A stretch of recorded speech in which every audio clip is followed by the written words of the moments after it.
Salmo 8.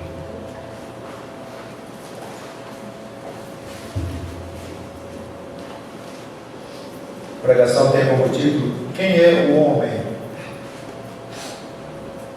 Quem é o homem? Diz assim a palavra de Deus: Ó Senhor, Senhor nosso, quão magnífico em toda a terra é o teu nome, pois expuseste nos céus a tua majestade. Da boca de pequeninos e crianças de peito suscitaste força por causa dos teus adversários, para fazeres emudecer o inimigo e o vingador. Quando contemplo os teus céus, obra dos teus dedos, e a lua e as estrelas que estabeleceste, quem é o homem que dele te lembres? E o filho do homem que o visites? Fizeste, no entanto, por um pouco menor do que Deus, e de glória e de honra o coroaste.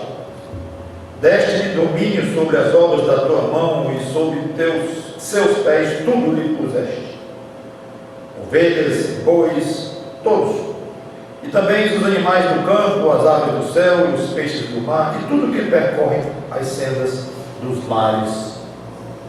Ó Senhor, Senhor nosso, quão magnífico em toda a terra é o teu nome. Vamos orar. Santo Deus, nosso bom Pai, ajuda-nos na transmissão da tua palavra, e que cresçamos ouvindo o que o teu servo Davi tinha a dizer, inspirado pelo teu Espírito Santo. Que saibamos te louvar como aquele homem sabia. Em nome do Senhor Jesus Cristo te peço. Amém.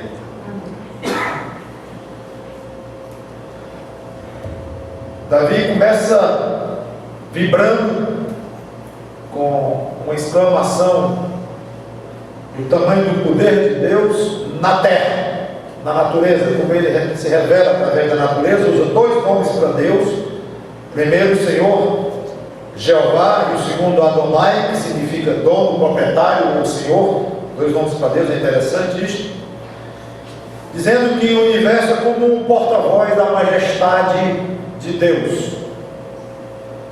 Não é por acaso que a Bíblia insiste neste tema, como o famoso Salmo 19:1, que começa dizendo: os céus proclamam a glória de Deus, e o firmamento anuncia as obras da sua mão. Paulo, em Romanos capítulo 1, no versículo 20, ele diz que tudo que foi criado é facilmente percebido pelo homem, que por isso o homem é indesculpável quando não reconhece que há um Criador inteligente, supremo, por trás da criação. Não vou ler nenhuma das passagens. Deus vai cobrar dos homens não terem dado glórias a Ele ao verem a natureza. E essa cobrança está bem explícita lá, exatamente em Romanos 1. É curioso que a onda ecológica atual pode mostrar que o homem passou a valorizar a natureza e a enxergar exatamente isso que a Bíblia aponta, a importância da natureza e tudo mais. Mas infelizmente não é o que acontece. Há uma distorção muito grande, em que eles terminam idolatrando a natureza.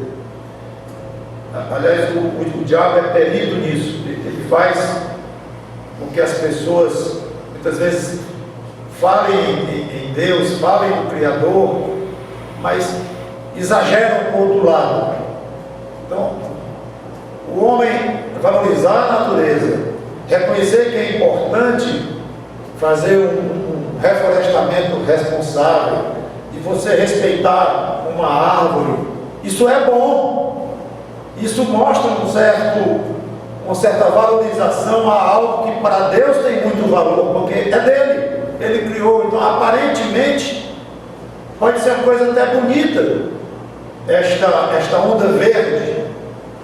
Só que, na realidade, na base, não é o que se faz, porque vai-se além disso, e termina se falando em mãe natureza, por exemplo, que é uma expressão muito comum hoje. Mãe natureza? Natureza não é mãe de ninguém. Natureza, ela é produto da criação de um Deus Todo-Poderoso. Há leis que valorizam mais um animal do que o ser humano, como nós sabemos, mostrando uma distorção muito grande. Termina idolatrando a natureza em vez de adorar ao Deus que fez a natureza. Isso não é só um jogo de palavras, isso mostra toda a diferença. E indica como o homem está cego pelo pecado, como ele não consegue vislumbrar as coisas de uma maneira correta. Como é para ser? Interessante você saber distinguir entre o que o homem faz que é correto e que agrada a Deus e aquilo que ofende a Deus. Pois esta onda ecológica, de uma maneira geral, é extremamente ofensiva a Deus, por causa disto, porque vê na natureza quase como um ser. Muitos inclusive dizem que nós e a natureza somos uma só entidade, uma só vida, e o Deus que criou tudo desaparece disso. Depois de falar da natureza, quão magnífico em toda a terra é o teu nome, pois expuseste nos céus a tua majestade. Aí Davi passa para algo de um contraste tremendo, a boca de bebês. Versículo 2, é um versículo difícil. Da boca de pequeninos e crianças de peito suscitaste força, por causa dos teus adversários, para fazeres enmudecer o inimigo e o vingador. Como é que Deus tira força da boca de criança? Talvez seja melhor a expressão constituíste fortaleza. Tu deste um jeito para que o teu nome fosse glorificado e fosse fortalecido da boca de crianças. Deixe-me ler a nova versão internacional aqui, explica um pouco melhor na tradução. Dos lábios das crianças e dos recém-nascidos, firmaste o teu nome como fortaleza. Como se fosse uma forma de Deus dar peso ao nome dele próprio através de criancinhas. Por causa dos teus adversários, para silenciar o inimigo que busca vingança. A ideia de que ele se glorifica através de crianças e emudece os céticos, emudece aqueles que falam mal de Deus, que criticam a Deus, que não reconhecem Deus na natureza, nas coisas criadas, aqueles que são inimigos de Deus. Deus se satisfaz com o que ele faz possível uma criança fazer. Tem tanta glória de Deus numa criança, tem tanto poder ali dentro, a ponto de Davi pular da majestade dos céus para a boca de uma criança, como se estivesse falando da mesma coisa, e está em termos de glória. Aliás, está não, ele aumentou o nível da glória de Deus quando fala de uma criança, porque está falando do ser humano. Vou já comentar um pouco sobre o Salmo, fala do ser humano, é até mais glória do que os próprios céus, a proclamar a glória de Deus com as simples crianças. Eu achei muito interessante um estudioso comentando sobre este versículo 2, ele escreveu assim, chamado Leopoldo, o nome dele, vou abrir aspas: tão segura é a honra do nome do Senhor, que na plena consciência da sua grande glória, ele deixou que a defesa da sua honra fosse entregue a bebês. Existem outras forças que podem tomar, e de fato tomam a defesa do nome de Deus, mas no que toca a ele, Deus, ele está contente com o que a boca dos bebês podem dizer. Muito bonito a forma como Leopoldo enxergou isso, no que eu concordo plenamente. É bom só lembrar que na cultura judaica da época, as crianças mamavam até 3 anos de idade. Então é provável que Davi queira falar aqui de crianças falando. Alguns vão mais longe, e eu vejo sentido nisso também, que não, que Davi estava pensando era no blá blá blá mesmo, ininteligível, de uma criancinha que nem sabe falar ainda, e Deus se glorifica do mesmo jeito. Pode ser. Ou pode ser que ele tenha falado mesmo de crianças de 2, 3 anos que já sabem falar e já expressam alguma coisa, e Deus se glorifica na inteligência, no raciocínio, na capacidade de uma criança observar as coisas e se lembrar das coisas. Uma criança que outro dia nem existia, agora já está falando. E é impressionante como o pai e a mãe de uma criança fica seduzido, fascinado com a rapidez com que a criança começa a aprender a partir de uma certa fase, identificar as coisas e as cores e tudo mais. E não tem pai nem mãe que não se admire com isso. E, claro, a criança, o filho dele é o mais inteligente de todos, né? É o que aprendeu mais rápido, é muito mais inteligente do que todas as crianças ao redor. É impressionante quando você fala com o pai de uma criança ou uma mãe, como a filha dele, o filho dele é muito sabido, mas é muito. Sim, e o vizinho, não é não? Os coleguinhas de classe dele lá, os coleguinhas lá do brincar no prédio, mas sabe o que significa? O pai e a mãe se admiram. Isso é glória de Deus, através de uma criança falando, e Deus se sente bem, como disse aqui Leopoldo, ele se sente satisfeito que uma criança defenda a honra, a glória, o tamanho de Deus, só no fato de ser uma criança linda daquele jeito e falando tão pequenininha. Na Septuaginta, que é a tradução em grego, uma versão em grego do Velho Testamento, que é em hebraico, um pouquinho alemão, mas na Septuaginta nós lemos: aperfeiçoaste louvor, na expressão tiraste força, aperfeiçoaste louvor. Alguns dizem que no hebraico a palavra lá pode ter o sentido de louvor, além de força ou de fortaleza. É difícil a interpretação exata do que Davi quis exatamente dizer, mas o sentido geral é muito claro, muito claro. Uma mera criança falando evidencia o poder de Deus para fazer calar os céticos. E Deus usa até uma criança para se glorificar. Esta passagem foi usada pelo Senhor Jesus Cristo quando ele entrou em Jerusalém, naquilo que nós conhecemos como a entrada triunfal de Cristo em Jerusalém, quando os fariseus reclamaram que estavam gritando: hosana, que filho, o que vem em nome das alturas, hosana, o rei, e gritando e falando, e eles reclamaram. Como é que Cristo se defendeu? O argumentou.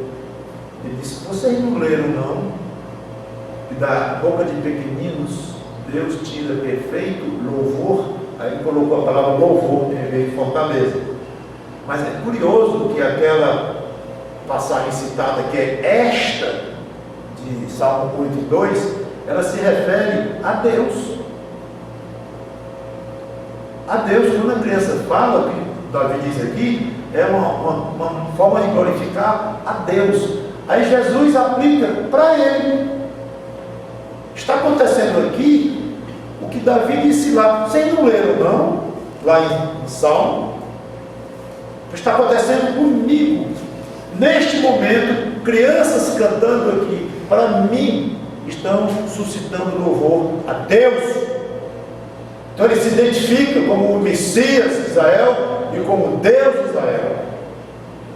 Só um parênteses. Então, continuando, versículos 3 a 8.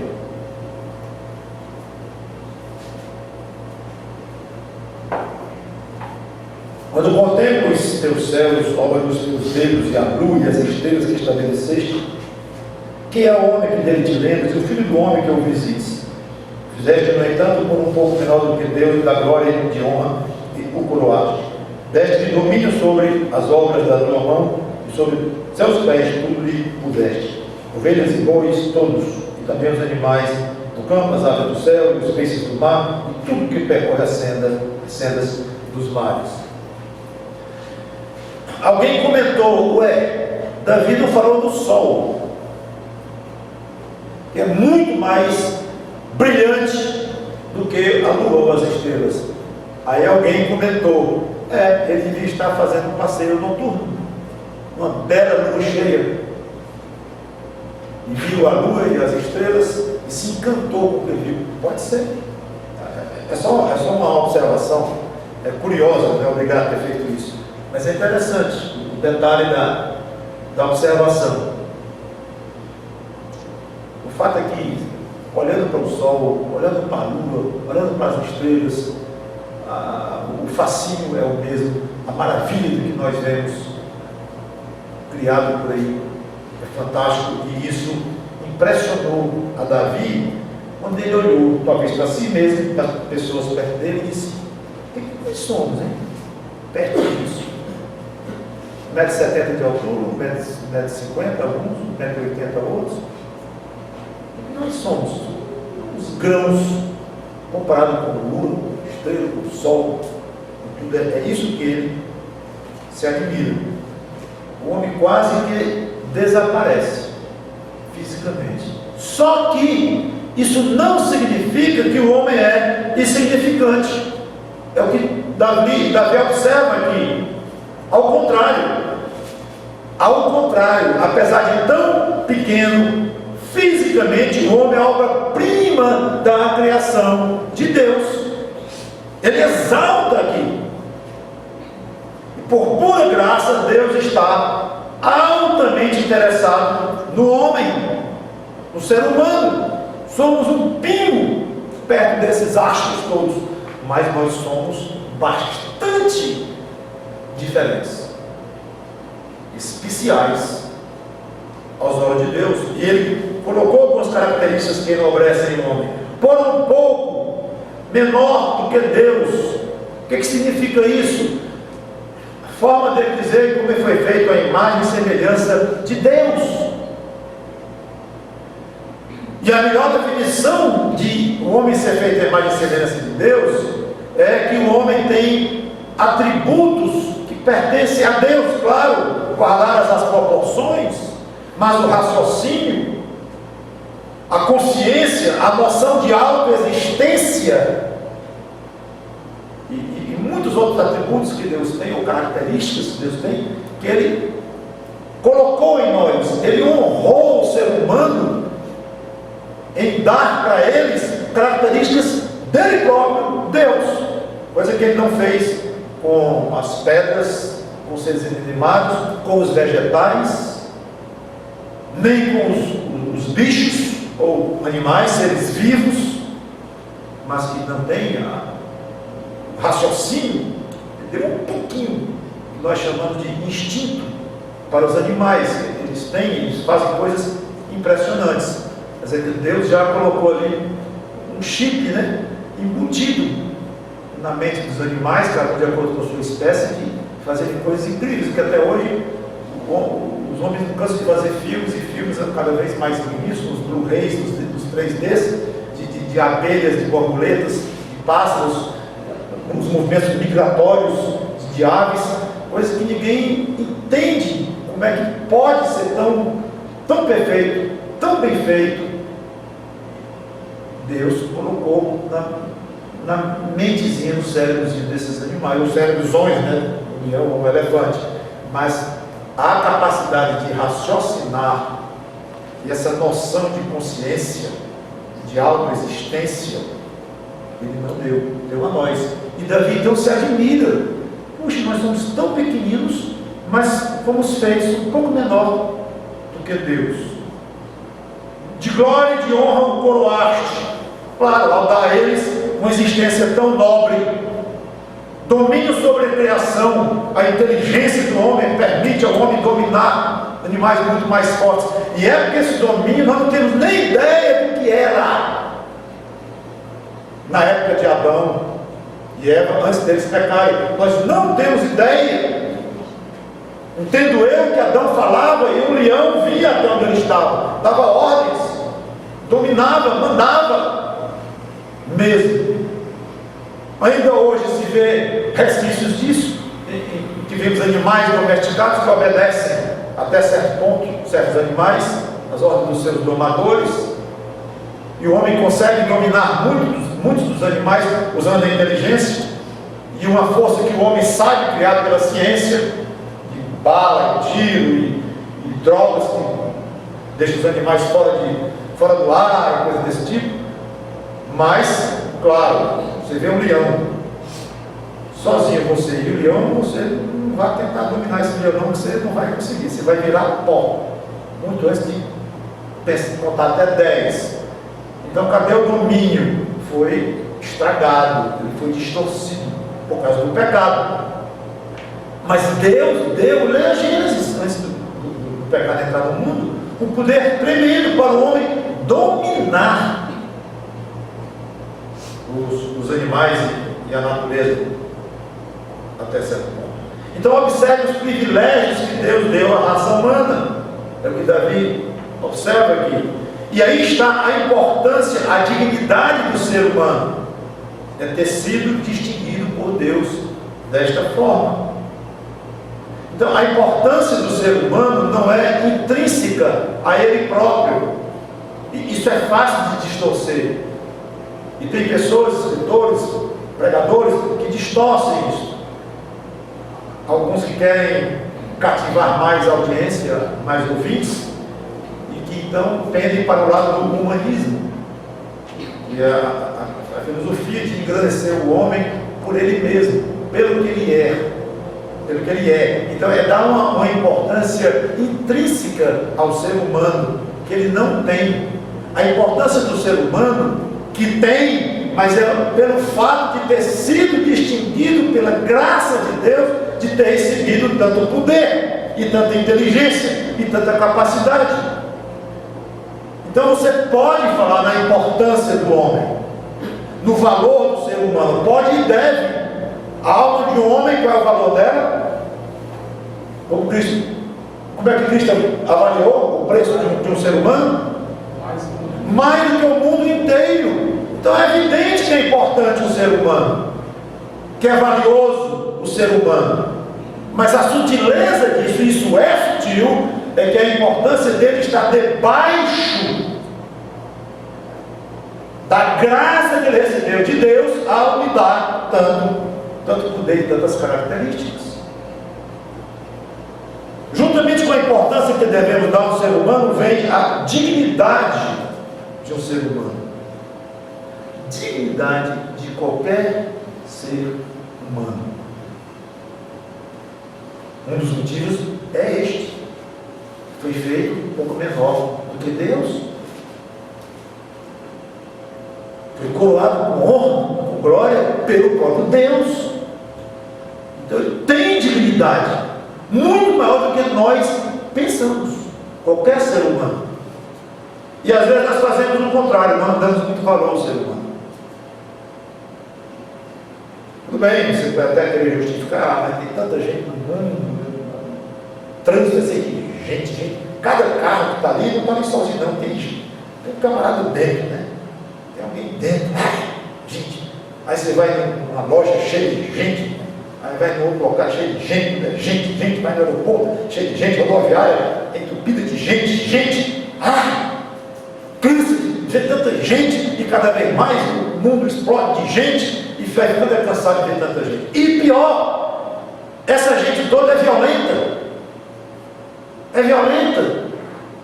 Não ao ponto de estar assaltando pessoas com armas, que também muitos estão fazendo hoje, mas mesmo assim são violentas no trato, grosseiras na palavra, são egoístas, são egocêntricas, não querem saber de você para coisa nenhuma, não sei se querem, mas se precisar pisar em você, pisam, para poder eles continuarem com os caminhos dele. Então, cheio de gente violenta, muitas vezes mal educada, grosseira, arrogante, bruta, para não falar dos assassinos mesmo, os que nos assaltam, que nos matam, nos alejam, estupram, sem falar neles, e cada vez cresce mais também o número. Então, pode parecer até razoável que a gente não dê tanto valor à vida humana, é mais um. Não é assim. Isso não deve servir como desculpa.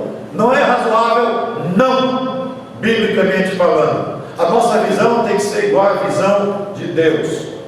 Deus valorizou o ser humano ao dar a ele honra e glória. Então, se Deus valorizou o ser humano, você também tem que valorizá-lo e honrá-lo e dignificá-lo como ser humano. Numa cadeia, tudo bem, Isso não quer dizer que está desonrando nem desvalorizando, muito pelo contrário. Quando prendemos marginais, nós estamos valorizando a sociedade a que aquele marginal pertence. Nós estamos protegendo a sociedade a qual a mãe dele, o pai dele, os filhos dele pertencem. Nós estamos protegendo uma sociedade para o bem da sociedade. É correto. Deus aprova isso. Agora, dê a ele um tratamento digno naquela cadeia. Aí sim, como ser humano, mesmo que haja imposições duras para um criminoso, mas que não ultrapasse o limite da dignidade como um ser humano. Um parênteses que eu não vou explorar, eu já quero encerrar, para o versículo 9, mas o parênteses é Hebreus 6, de 2 a 8. Eu vou ler, mas não vou comentar não, vou só ler, porque eu quero que você chegue lá.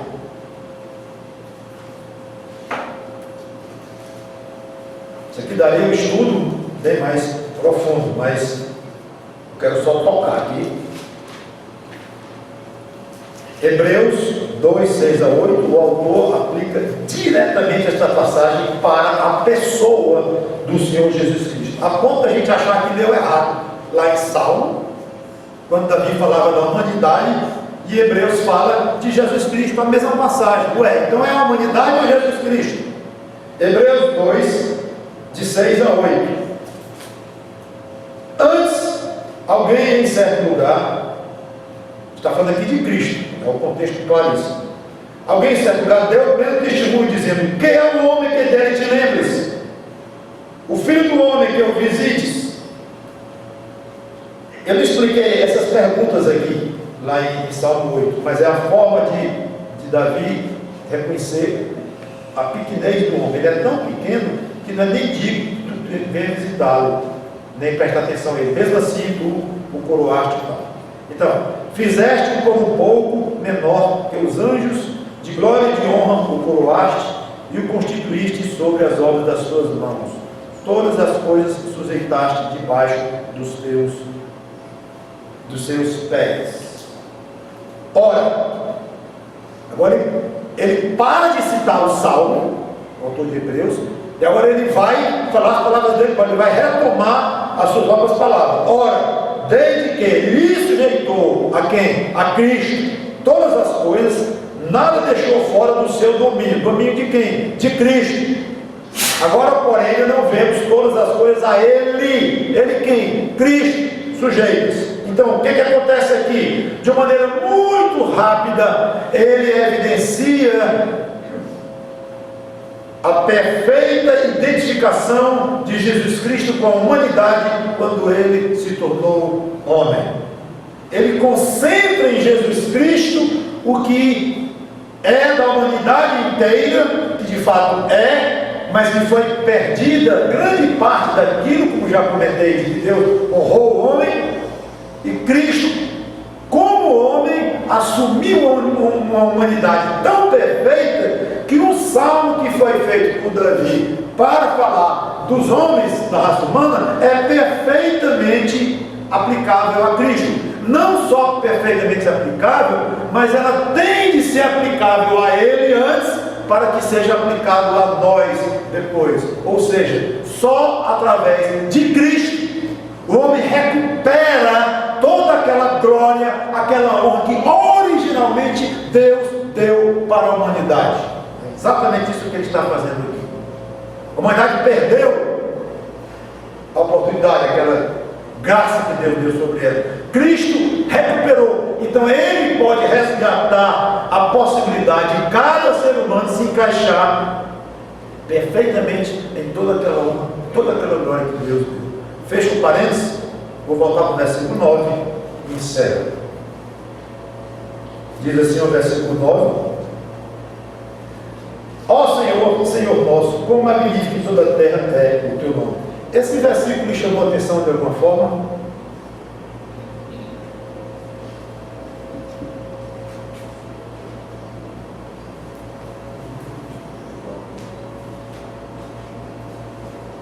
Pode dizer alto. É igual ao primeiro. Absolutamente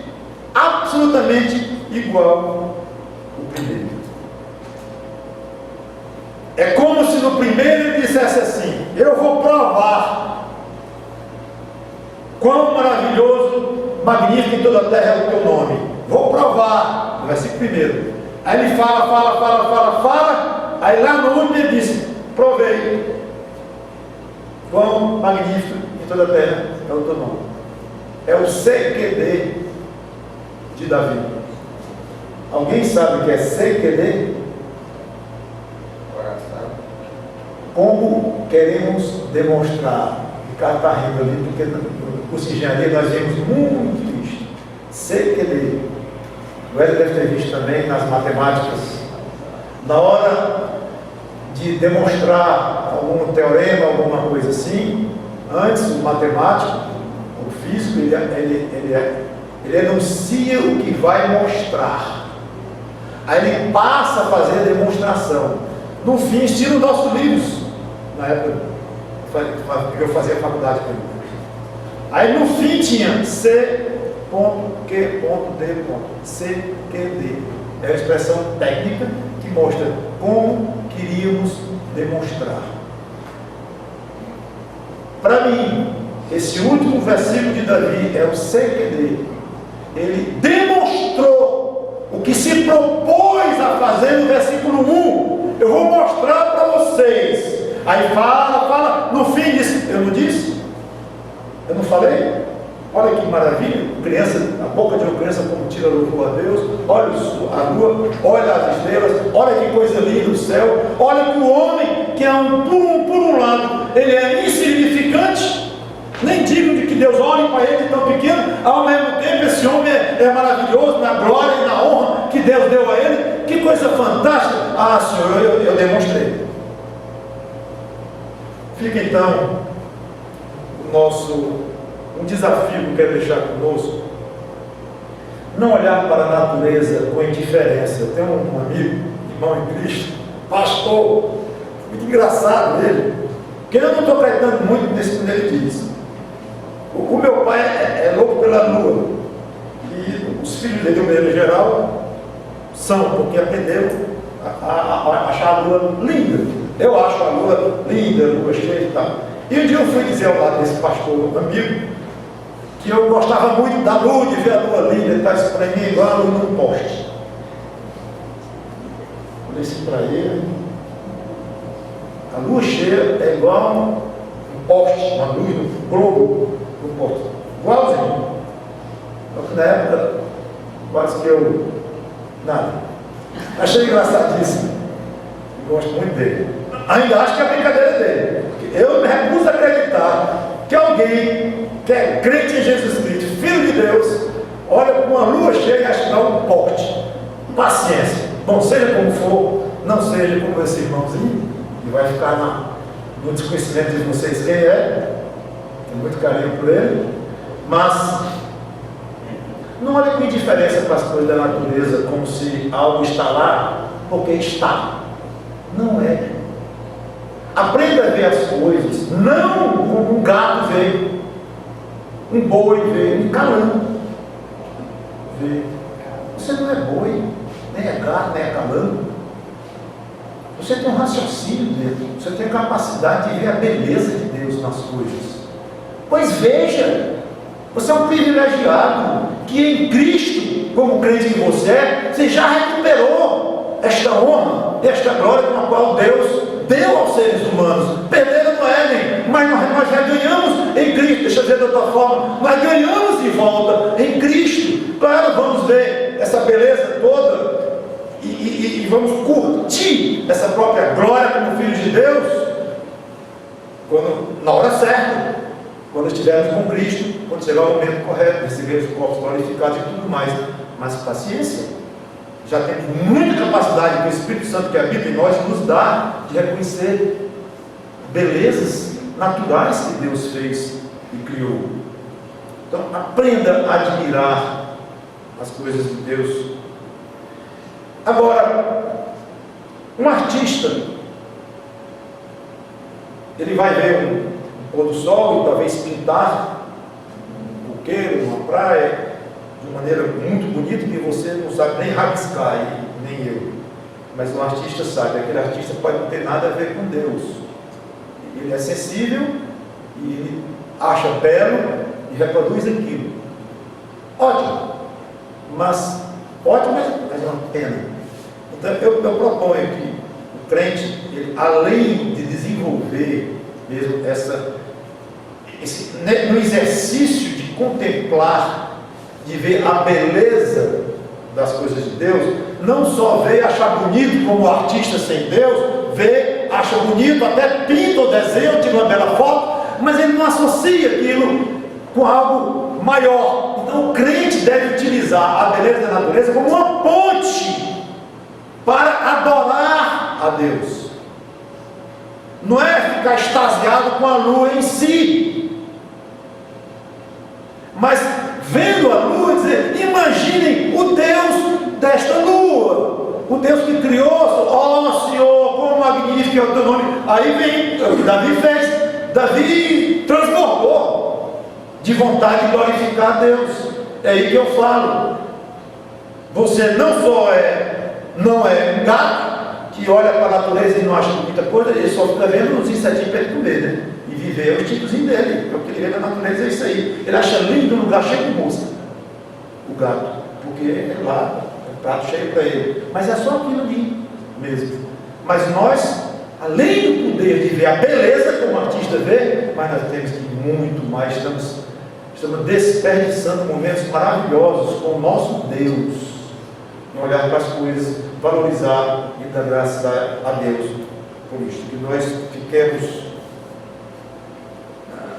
extasiados por isso, não nos cansemos disso, e que o nosso brado de fé a Deus, no dia que nós nos convertemos, dando glórias a Ele pela nossa conversão, e no dia que nós passamos então a ver as coisas por outro ângulo, que no último dia da nossa vida aqui nós estejamos da mesma maneira, glorificando a Deus através do Senhor Jesus Cristo, olhando para a natureza e achando lindo e glorificando a Deus o nosso CQD.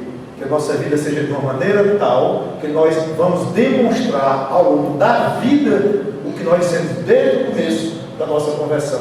Agora sou filho de Deus pela fé, o Deus Criador, o Deus do Senhor Jesus Cristo, e eu amo este Deus, eu tenho fé neste Deus, ótimo.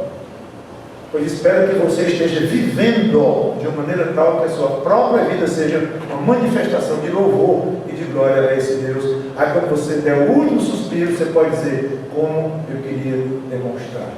Esse Deus é magnífico. Vamos orar. Obrigado, Senhor, pela Tua palavra, que o Teu Espírito Santo nos ensine mais a Te ver. Não é nem te ver, é ver as tuas mãos na tua natureza e ver a tua glória em tudo que foi criado, especialmente o ser humano e muito especialmente mais aquele que foi salvo em Cristo, eleito antes da fundação do mundo. Em nome dele, Cristo, eu te peço e te agradeço. Amém.